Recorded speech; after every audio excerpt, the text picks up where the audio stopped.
100 साल पहले तक यूरोपीय देश के लोगों को समुद्र में अजेय माना जाता था। अगर आप जानना चाहेंगे कि सबसे पहले किस एशियाई ताकत ने यूरोपीय लोगों को समुद्र में हराया था, तो आपको 1905 के रूस और जापान के युद्ध का वर्णन मिलेगा। लेकिन ये सच नहीं है। इससे लगभग 150 साल पहले केरल के राजा मार्तंड वर्मा ने डच की समुद्री सेना को हरा दिया था, और वह भी केवल पारंपरिक हथियारों से। लेकिन विदेशियों के मानसिक गुलाम हमारे इतिहासकारों ने इस गौरवपूर्ण युद्ध को इतिहास की परतों में दबा देने की कोशिश की। भारत में ऐसे अनेकों महान राजा हुए जिन्होंने अपनी प्रजा और धर्म की रक्षा की और विश्व के सामने एक आदर्श प्रस्तुत किया। आज के वीडियो में जानते हैं कुछ ऐसे महान राजाओं के बारे में जिनका इतिहास हमें नहीं पढ़ाया जाता। वीडियो में अंत तक बने रहिए। आप देख रहे हैं ब्रेकआउट फैक्ट्स। ललितादित्य मुफ्ती।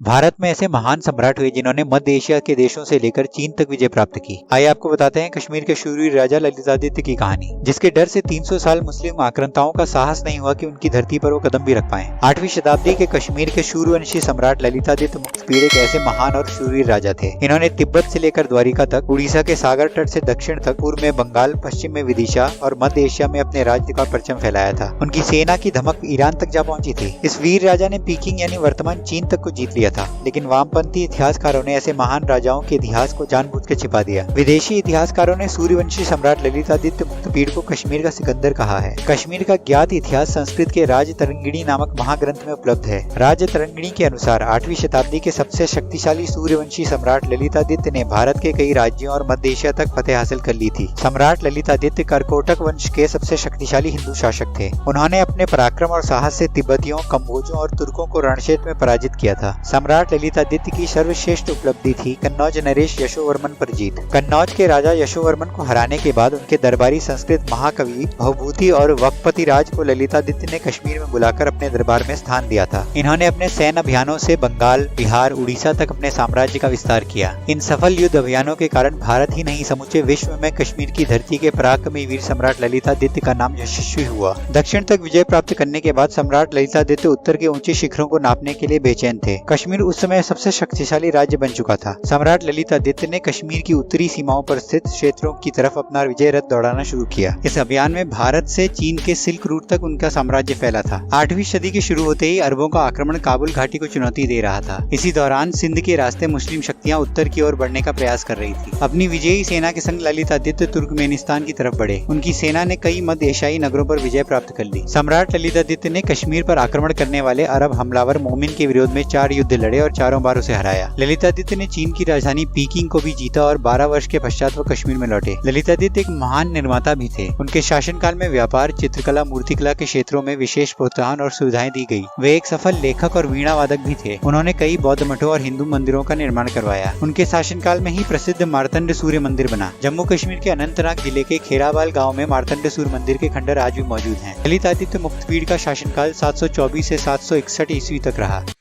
कान्हड़ देश।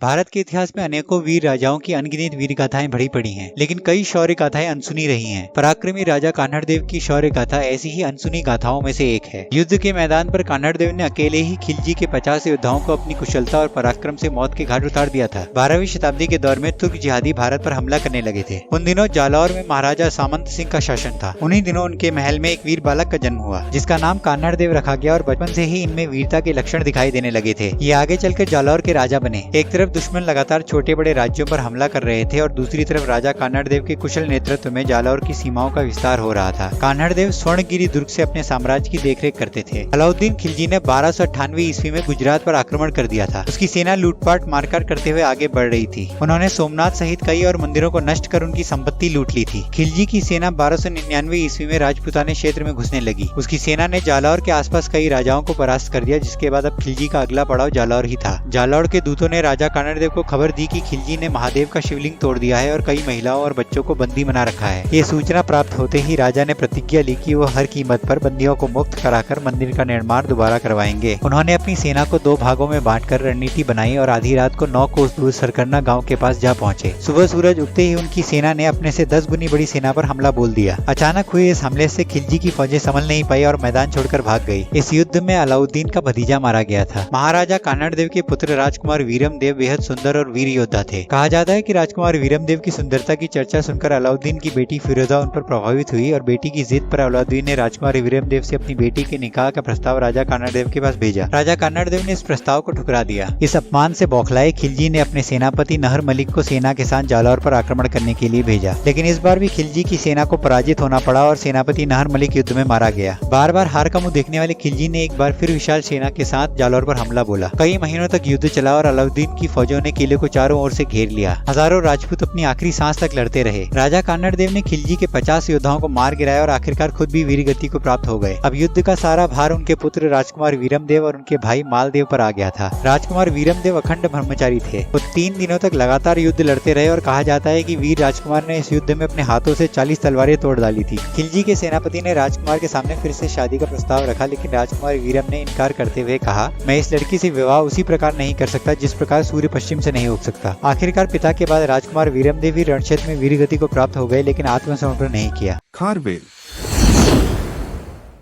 भारतीय इतिहास में वीरों की कमी नहीं रही। कुछ राजा तो ऐसे हुए जिनके डर से विदेशी आक्रमणकारी इलाका छोड़कर भाग जाते थे। मौर्य साम्राज्य के पतन के बाद ऐसे ही राजवंश का कलिंग में उदय हुआ। इसका नाम था चेदी राजवंश। इसी राजवंश के महापराक्रमी राजा थे खारवेल। खारवेल का शासन ईसा पूर्व 193 से 170 तक रहा था। ऐसा कहा जाता है कि ग्रीक आक्रमणकारी डिमेट्रियस खारवेल का नाम सुनकर भाग गया था। हाथी गुम्फा के अभिलेख से खारवेल के बारे में दुनिया को जानकारी मिली थी। संपूर्ण अभिलेख में खारवेल का नाम विभिन्न उपाधियों आर्य महाराज, महामेघवाहन, कलिंग अधिपति श्री खारवेल तथा राजा श्री खारवेल तथा लेमराज, वृद्धराज, धर्मराज तथा महाविजय राज जैसे विलक्षणों के साथ उल्लेखित किया गया है। 15 वर्ष की अवस्था में खारवेल युवराज बना और 24 वर्ष की अवस्था में इसका राज्याभिषेक किया गया। खारवेल ने अपने शासनकाल के दूसरे वर्ष में सतकर्णी यानी सतवाहन की उपेक्षा करते हुए कश्यप ऋषियों के सहयोग से यूशिक राजाओं की राजधानी को पूर्ण रूप से नष्ट कर दिया था। शासनकाल के 5वें वर्ष में खारवेल ने नंदों की द्वारा खुदवाई नहर तनसूली को अपनी राजधानी में मिला लिया। संभवतः शासन के 7वें वर्ष में खारवेल ने अपना विवाह ललक हति सिंह नाम के एक राजा की कन्या के साथ किया और साथ ही मछलीपट्टनम को जीता। ऐसा प्रतीत होता है कि खारवेल का सामना करने के लिए दक्षिण के तमिल राजाओं ने एक संघ का निर्माण किया था जिसे खारवेल ने नष्ट कर दिया था। अशोक ने जहां कलिंग में खारवेल के पूर्वज को हराकर विजय हासिल की थी, वहीं खारवेल ने अशोक के वंश को हराया था। अपने शासनकाल के 8वें वर्ष में खारवेल मगध पर आक्रमण कर बराबर पहाड़ी पर पहुंच गया था। उसने बराबर पहाड़ी पर स्थित गोरठरी किले को नष्ट कर दिया। उसने राजगृह पर आक्रमण कर मगध को अपनी अधीनता स्वीकार करवाई थी। खारवेल ने ब्राह्मणों को सोने का एक कल्पवृक्ष भेंट में दिया। इस वृक्ष के पत्ते सोने के बने थे। खारवेल ने शासन के 12वें वर्ष में दक्षिण पांड्य राजाओं से हाथी, घोड़े, हीरे और जवाहरात उपहार में प्राप्त किए। पांड्य नरेश ने उसकी अधीनता स्वीकार की थी। उसने उदयगिरी में 19 और खंडगिरी में 16 गुफा विहारों का निर्माण करवाया था। उपलब्ध शिलालेखों में राजा खारवेल को केवल सैन्य कौशल में ही माहिर नहीं बताया गया, बल्कि उसे साहित्य, गणित, सामाजिक विज्ञान का भी ज्ञाता बताया गया है। खारवेल के बारे में कहा जाता है कि उनके शौर्य के किस्से सुनकर विदेशी आक्रमणकारी भाग गया था। दरअसल खारवेल के साहस और वीरता के किस्से डिमेट्रियस सुन चुका था।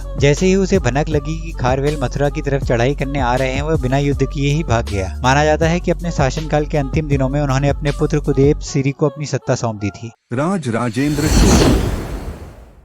आज से लगभग 1000 साल पहले एक महान राजा का राज्याभिषेक हुआ था जिसका नाम था राजेंद्र चोल प्रथम। उन्होंने प्राचीन भारत की सबसे ताकतवर नौसेना तैयार की थी। उनका सैन्य बंदरगाह नागपट्टनम था। राजा राजेंद्र चोल प्रथम के पिता ने चोल साम्राज्य की एक मजबूत नींव रखी। उनके बाद 985 ईस्वी में राजेंद्र चोल प्रथम ने राज्य संभाला। उन्होंने धैर्य के साथ 8 सालों में अपनी सैन्य शक्ति को बेहद मजबूत बनाया। राजेंद्र चोल ने नौसेना पर बहुत ही ज्यादा ध्यान दिया। उन्होंने एक ऐसी सेना तैयार की जो जल और थल दोनों में जबरदस्त पराक्रम दिखा सकती थी। राजा राजेंद्र चोल के पास आज की तरह एक प्रोफेशनल आर्मी यानी कि पेशेवर सेना थी। इसके 4 प्रमुख हिस्से थे। पहली घुड़सवार सेना, दूसरी हाथी सेना, तीसरी पैदल सेना जिसमें धनुष और तलवारधारी सैनिकों की टुकड़ियां होती। ये चोल सेना की सबसे अहम टुकड़ी थी। चोल सैनिक तलवार, धनुष, ढाल और भालों का इस्तेमाल करते थे। इसके अलावा चोल राजा के पास एक शक्तिशाली नौसेना भी मौजूद थी। इस नौसेना की 2 सबसे बड़ी ताकत थी, उसके मजबूत जहाज और दूसरा सैनिक हाथी। चोल सेना की ताकत हाथी थे जिन्हें पूरी तरह से प्रशिक्षित किया गया था। इतिहासकारों का मानना है कि चोल राजा ने विशाल समुद्री जहाजों में हाथियों की पूरी फौज ले जाकर श्रीलंका पर हमला किया था। इस नौसेना ने कई ऐतिहासिक जीतें हासिल की थी। राजेंद्र चोल इस देश के वो महान राजा थे जिन्होंने बंगाल की खाड़ी को पार किया था। उनकी रणनीति कमाल की थी। उन्होंने लगभग पूरे दक्षिण पूर्वी एशिया पर अपना वर्चस्व कायम किया। Java, Sumatra, Indonesia, Burma, Vietnam, Malaysia, Thailand, Borneo और सिंगापुर तक चोल सेनाएं पहुंच चुकी थी। 993 ईस्वी में राजेंद्र चोल प्रथम ने श्रीलंका पर हमला किया और उस पर कब्जा कर लिया। 994 ईस्वी में कंदलूर के चेर वंश के राजा भास्कर रविवर्मन के राजा राजेंद्र का युद्ध हुआ। इस लड़ाई में राजा ने भास्कर रविवर्मन के जंगी बेड़े को नष्ट कर दिया और उन्हें हराकर वहां अपनी चौकी बनाई। चोल साम्राज्य की नौसेना में महिलाओं को भी शामिल किया गया था। वे सिर्फ सेना में शामिल ही नहीं थी बल्कि लड़ाइयों में भी हिस्सा लेती थी। गौतमीपुत्र शातकर्णी। गौतमीपुत्र शतकर्णी दक्षिण पथ के बेहद प्रभावशाली शासक थे। उन्होंने विदेशी शक जाति के बर्बर अत्याचार से भारत भूमि की रक्षा की थी। उनके शासनकाल का अधिकतर हिस्सा युद्धों में ही बीता था। गौतमीपुत्र शतकर्णी ने त्रिसमुद्र तोयपितवाहन की उपाधि धारण की थी, जिससे पता लगता है कि उनका साम्राज्य पूर्वी, पश्चिमी एवं दक्षिणी सागर अर्थात बंगाल की खाड़ी, अरब सागर एवं हिंद महासागर तक फैला हुआ था। गौतमीपुत्र शतकर्णी का शासन त्रिशक, अयमक, मूलक और विदर्भ तक फैला हुआ था। उनके प्रत्यक्ष प्रभाव में रहने वाला क्षेत्र उत्तर में मालवा तथा काठियावाड़ से लेकर दक्षिण में कृष्णा नदी तथा पूर्व में बरार से लेकर पश्चिम में कोंकण तक फैला हुआ था। उनका शासनकाल 106 से लेकर 130 ईस्वी तक माना जाता है। वे सातवाहन वंश के 23वें शासक थे। वे सातवाहन शासकों में सबसे ज्यादा शक्तिशाली और प्रभावशाली थे। उनके पिता का नाम शिव स्वाति था और उनकी माता का नाम गौतमी बलश्री था। उन्होंने ही अपने नाम के साथ सबसे पहले अपनी माता के नाम का उल्लेख शुरू किया। ये नारी शक्ति को सम्मान देने का उनका तरीका था। जिसके बाद सातवाहन वंश के शासकों के नाम के साथ उनकी माता का नाम भी जोड़ा जाने लगा। गौतमीपुत्र शतकर्णी के समय को सातवाहनों का पुनरुद्धार काल कहा गया है। उनके शासनकाल में सातवाहनों ने अपनी खोई हुई शक्ति और प्रतिष्ठा फिर से हासिल करी। उन्होंने एक विशाल साम्राज्य की स्थापना की थी। सातवाहन वंश ने लगभग 300 वर्ष तक शासन किया था। शतकर्णी के वंश को इतिहास में आंध्र वंश के नाम से जाना जाता है। उनके साम्राज्य और उनकी उपलब्धियों के बारे में उनकी माता गौतमी बलश्री के नासिक शिलालेखों से जानकारी प्राप्त होती है। इन अभिलेखों के अलावा गौतमीपुत्र शतकर्णी के सिक्के भी प्राप्त हुए जो उनके गौरव की कहानी बताते हैं। शतकर्णी महाराज ने शक, यवन और पल्लव जैसी विदेशी शक्तियों का विनाश किया। उनकी सबसे बड़ी उपलब्धि शहरात वंश के शक राजा नहपान को पराजित करना और उसके राज्य पर कब्जा करना था। इस युद्ध में शातकर्णी महाराज ने नहपान का विनाश कर अनूप, सौराष्ट्र और अवंती जैसे क्षेत्रों को हासिल किया। गौतमीपुत्र शतकर्णी ने नासिक के समीप वेणाकटक नाम का नगर बसाया। वो ब्राह्मण थे लेकिन उन्होंने दूसरे धर्मों का भी संरक्षण किया। उन्होंने बौद्ध भिक्षुओं को अजकाल, कीम तथा करजक जैसे क्षेत्र प्रदान किए। उन्हें नासिक के प्रशस्ति में वेदों का आश्रय तथा अद्वितीय ब्राह्मण के नाम से पुकारा गया है। वे अपनी प्रजा में बेहद लोकप्रिय राजा थे और उनके जीवन काल में ही उन पर गाथाएं और कविताएं लिख दी गई थी। मार्तंड वर्मा।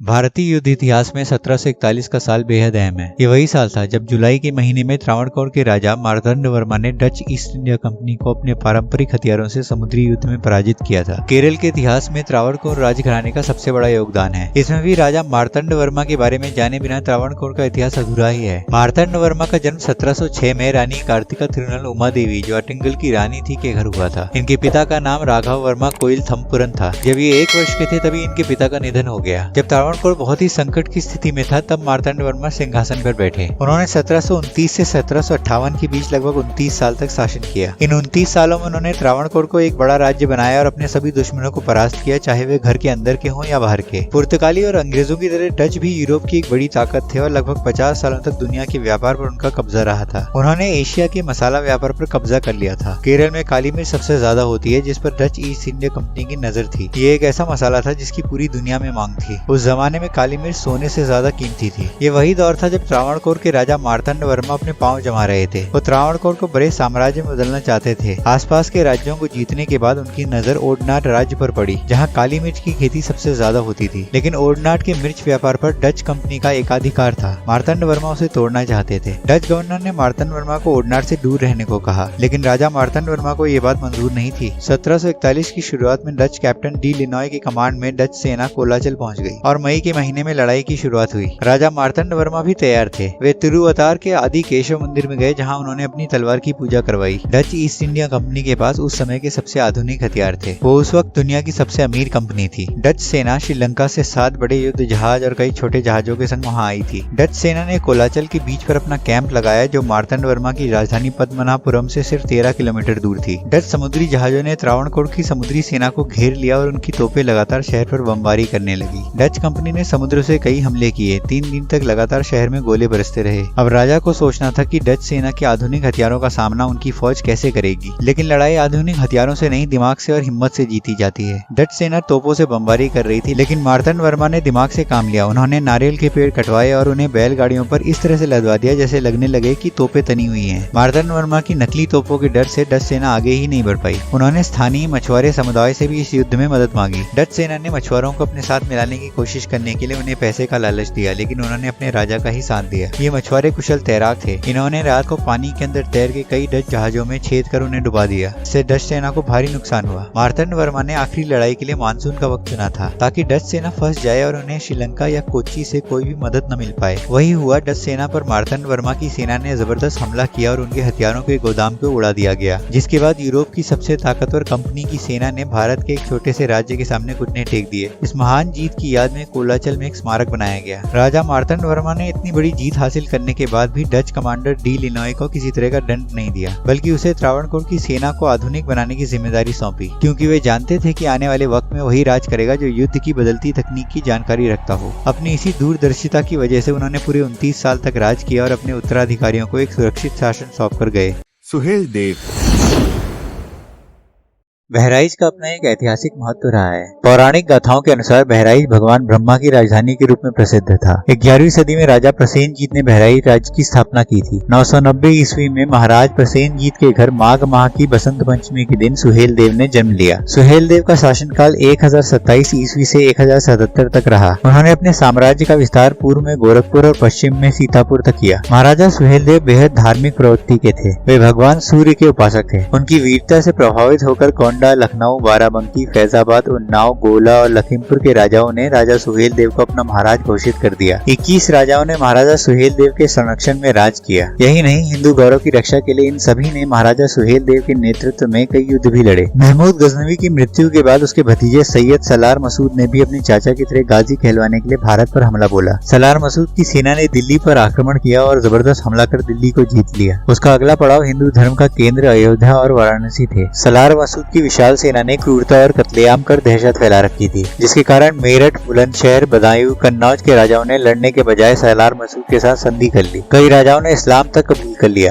तमाम राज्यों को जीतकर सलार मसूद ने कन्नौज को ही अपना केंद्र बना लिया। यहाँ से वह अयोध्या और उसके आसपास के राज्यों को लूटने की योजना बनाने लगा, लेकिन मसूद के इरादों की खबर महाराजा सुहेल देव को उनके गुप्तचरों ने पहले ही दे दी थी। सलार मसूद को अयोध्या तक पहुँचने के लिए बहराइच से होकर गुजरना था। मसूद के आक्रमण का कड़ा जवाब देने के लिए आसपास के सभी राजाओं के पास महाराजा सुहेल देव ने संदेश भिजवाया था कि मसूद की 1.5 लाख से ज्यादा विशाल सेना का सामना एक साथ मिलकर ही किया जा सकता है। आसपास के सभी राजा महाराजा सुहेल देव के नेतृत्व में दुश्मन सेना का सामना करने के लिए तैयार हो गए, लेकिन आधी रात को सलार मसूद की सेना ने अचानक हमला बोलकर महाराजा सुहेल देव को हार के कगार पर लाकर खड़ा कर दिया। लेकिन इस हार के बाद भी फौलादी इरादों वाले सुहेल देव ने हार नहीं मानी। उन्होंने अपनी प्रजा से मदद मांगी। सुहेल देव ने साथ ही राजाओं और आम जनता से आह्वान किया कि ये एक धर्म युद्ध है और हर किसी को इस युद्ध की अग्नि में अपनी आहुति देनी होगी। हर घर से एक युवा सेना में शामिल हुआ। इस तरह एक विशाल सेना बनाई गई। सुहेल देव किसी भी सूरत में सलार मसूद को अयोध्या की पावन भूमि पर घुसने से रोकना चाहते थे। अब निर्णायक युद्ध की बारी थी। पहली बार धोखा खा चुके परम प्रतापी सुहेल देव काफी सजग और चौकन्ने हो चुके थे। 8 जून 1034 को दोनों ओर की सेनाएं आमने सामने थी। सलार मसूद की फौज में 1.5 लाख से अधिक सैनिक थे। दाहिनी ओर की कमान मीर नसरुल्ला और बाईं ओर की कमान सलार रज्जब को सौंपी गई। खुद मसूद ने केंद्रीय कमान का नेतृत्व संभालकर आक्रमण बोला। महाराजा सुहेल देव ने मातृभूमि के प्रेम की ऐसी ज्वाला अपने सैनिकों में भरी थी कि वो भूखे शेरों की तरह मसूद की सेना पर टूट पड़े। मीर नसरुल्ला को बहराइच के उत्तर में 12 मील दूर स्थित ग्राम दिकौली के पास मार गिराया गया। सलार रज्जब को बहराइच के पूर्व में ग्राम शाहपुर जोत में मौत के घाट उतार दिया गया। राजा करण के नेतृत्व में सुहेल देव की सेना ने उस टुकड़ी पर आक्रमण किया जिसका नेतृत्व सलार मसूद खुद कर रहा था। सलार मसूद अब बुरी तरीके से घिर चुका था। सुहेल देव की सेना ने विष बुझे बाणों से जबरदस्त बौछार की। उन्होंने मसूद पर निशाना साधकर एक बाण छोड़ा जो सीधे उसके गले में जा लगा। इस तरह उस पापी का अंत हुआ। सलार मसूद के मरते ही उसकी सेना का पहले से कमजोर पड़ चुका मनोबल और भी टूट गया। मसूद के सेनापति सलार इब्राहिम ने सुहेल देव के पास संधि का प्रस्ताव भेजा था, मगर सुहेल देव ने ये कहकर प्रस्ताव ठुकरा दिया कि जो लोग सोते हुए सैनिकों पर हमला कर सकते हैं उन पर भरोसा नहीं किया जा सकता। युद्ध जारी रहा और सुहेल देव ने सलार इब्राहिम को भी मौत के घाट उतार दिया। इस युद्ध में सुहेल देव की सेना ने सलार मसूद के 1.5 लाख सैनिकों से भी ज्यादा को ऐसे एक को भी जिंदा नहीं छोड़ा। उनके कारण कई दशकों तक पूर्वी उत्तर प्रदेश सुरक्षित बना रहा। पुलकेशिन द्वितीय।